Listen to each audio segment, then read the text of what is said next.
40 வயசுக்கு அப்புறம் சாப்பாட்டில் உப்பு சர்க்கரை எல்லாம் குறைச்சிக்கணும்னு சொல்லுவாங்க. அதை எல்லாரும் அவ்வளோ ஸ்ட்ரிக்டாக ஃபாலோ பண்ணுறோமான்றது தெரியாது. சில பேர் குறைச்சிக்கிறது உண்டு, சில பேர் குறைச்சிக்கிறது கிடையாது. ஆனால் 40 வயசுக்கு அப்புறம் யாருமே சொல்லாமல் நாம் ஒரு விஷயத்தை குறைச்சிக்கிறோம் அப்படின்னா அது நம்ம அப்பா அம்மாவோட நம்ம பேசுகிறத தான் குறைச்சிக்கிறோம். அது ஏன் தெரியலங்க. ஏதாவது கேட்டால் பதில் சொல்கிறது உண்டு. அப்பா அம்மா அவங்க பாட்டுக்கு அவங்க உலகத்தில் இருக்காங்க, அவங்க இடத்துல இருக்காங்க, நாங்கள் அவ்வளோவா பேசிக்கிறது இல்லை, என்னன்னு வச்சுக்கிறோம் அப்படின்னு நிறைய வீடுகளில் சொல்வது உண்டு. 40 வயசுக்கே போக வேண்டாம், 18 19 வயசு இருக்கிற பசங்க அப்பாவோட பேசுகிறதே வாரத்துக்கு ஒரு தடவை பேசினா ரொம்ப பெரிய விஷயம். அம்மாவோட அந்த மாதிரி பசங்க பேசாமல் இருக்கும்போது அம்மா அதை ரொம்ப சாதாரணமாக எடுத்துக்கிறது. என்ன இப்போ உனக்கு இஷ்டம் இருந்தால் பேசுகிற, இல்லைன்னா பேசாட்டி போ அப்படின்னு அம்மா அவளுடைய வேலையை செய்வாள்.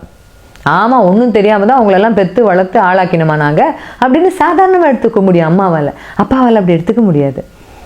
எல்லாத்துக்கும் குழந்தைகள் தன்னை சார்ந்திருந்த அப்பான்னு இருந்த குழந்தைகளுக்கு இப்போ நம்ம வேண்டாதவங்களா போயிட்டோமோ, வேண்டாத ஒரு ஆளாக போயிட்டணும், பாரமாக போயிட்டணுங்கிற ஒரு விஷயம் அப்பாவின் மனதை கொஞ்சம் அழுத்தும். ஒரு காலத்தில் எல்லாமுமா இருந்த அப்பா இப்போ பொருட்களை தான் நாம் எக்ஸ்பைரி லைஃப் வச்சு பார்ப்போம், அதோட ஷெல்ஃப் லைஃப் முடிஞ்சு போச்சுங்க அப்படின்னு சொல்லுவோம்.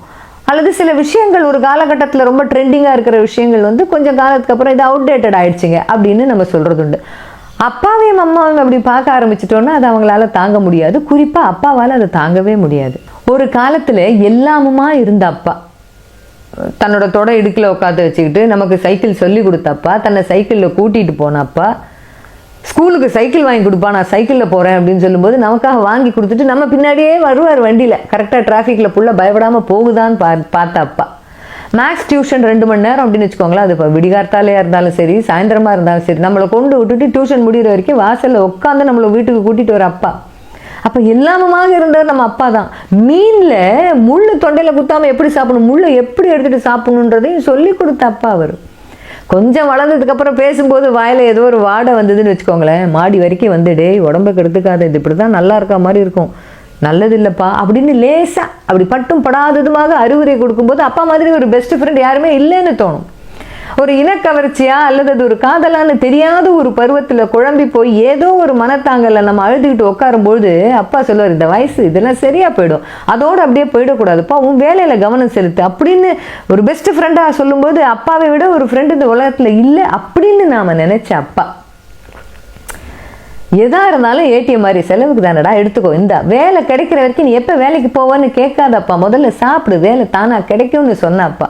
திருமணத்துக்கு பிறகு சொந்தமாக தொழில் ஆரம்பிக்கணும் அப்படிங்கும்போது தன்னுடைய சேமிப்புலேருந்து எடுத்து கொடுத்து நல்லா வந்துருப்பா, நீ நல்லா வருவப்பா அப்படின்னு சொல்லி நம்பிக்கை கொடுத்த அப்பா அது எப்படி சட்டுன்னு கொஞ்சம் காலத்துக்கு அப்புறம் ஒரு அவுடேட்டடான ஒரு அப்பாவாக மாறி போகிறாரு, அல்லது ஷெல்ஃப் லைஃப் இருந்த அப்பாவா, எக்ஸ்பைரி டேட் வந்த அப்பாவா எப்படி மாறி போகிறாங்கன்னு தெரியல.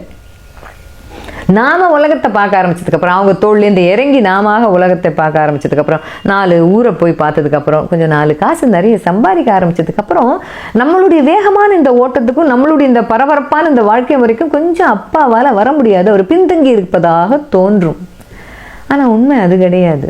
நமக்கு தெரிஞ்ச 4 டெக்னாலஜி அவருக்கு தெரியாமல் இருக்கலாம்.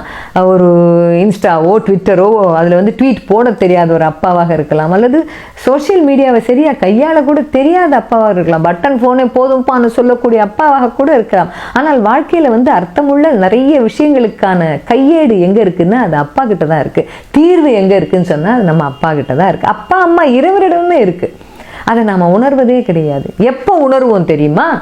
நம்ம பசங்க நம்மளை உனக்கு எதுவும் தெரியாதுப்பா அப்படின்னு சொல்லும்போது, உனக்கு எதுவும் தெரியாதுமான்னு சொல்லும்போது தான் அதை 3/4 பேர் உணர்வோம். அப்போ கூட எல்லாருமே உணர்வது கிடையாது. நூலகங்கள் எப்பொழுதுமே சத்தம் போடுவதே கிடையாது. அந்த மாதிரி தான் நம்மளுடைய அப்பாவும் அம்மாவும். நமக்கு தேவையானதை நாமத்தான் அந்த நூலகத்துக்கிட்ட போய் எடுத்துக்கணும் ஒழிய அது நம்மை தேடி வராது. அதே மாதிரி தான் ஒரு வயசுக்கு அப்புறமா அப்பாவும் அம்மாவும் பேசினா பேசலாம், அப்படி இருக்கக்கூடாது. அவங்க காலத்துக்கு அப்புறம் இன்னும் கொஞ்சம் அப்பாவோட நல்லா பேசியிருக்கணும், இன்னும் கொஞ்சம் அப்பாவை கொஞ்சம் நல்லா பார்த்துக்கிட்டு இருக்கலாமோ அப்படிங்கிற குற்ற உணர்விலிருந்து நாம் தப்பிக்கணும் அப்படின்னு சொன்னாக்க, என்ன தெரிஞ்சாலும் எது தெரியாட்டாலும் இந்த உலகத்தை நமக்கு வருவதற்கான ஒரு காரணம் என்னென்னா அப்பாவும் அம்மாவும் இல்லைன்னா இந்த உலகத்தையே நம்மளால் பார்த்துருக்க முடியாது இல்லையா? அவர்களோடு அன்றாடம் ஒரு வார்த்தையாவது பேசுவதை பழக்கமாக்கி கொள்ளுங்கள். இது இப்போ உலகம் எங்கேயே போயிட்டு இருக்கு, இது ஒரு விஷயமா அப்படின்னு தோணும். இதுதான் அடிப்படை. உறவுகளுடனான சம்பாஷணைகள், குறிப்பா அம்மா அப்பாவுடனான சம்பாஷணைகள் தான் வாழ்க்கையில நாம எந்த உயரத்துக்கு போனாலும் நமக்கு அடிப்படை தேவை இதுதான். ஏன்னா நம்மளுடைய சந்ததி நம்மை பார்த்து தான் வளரும். உனக்கு எதுவும் தெரியாதுப்பா அப்படின்னு நம்ம பசங்க நம்மளை பார்த்து சொல்லாம நம்மளை ஒதுக்கி வைக்காம இருக்கணும் அப்படின்னு சொன்னா, இருக்கின்ற போதே உங்கள் அப்பா அம்மாவுடனான உறவினை நீங்கள் கொண்டாடுங்கள். நேற்றைய பொழுது அனுபவம், இன்றைய பொழுது நிச்சயம், நாளைய பொழுது நம்பிக்கை. நம்பிக்கையோடு இருங்கள்.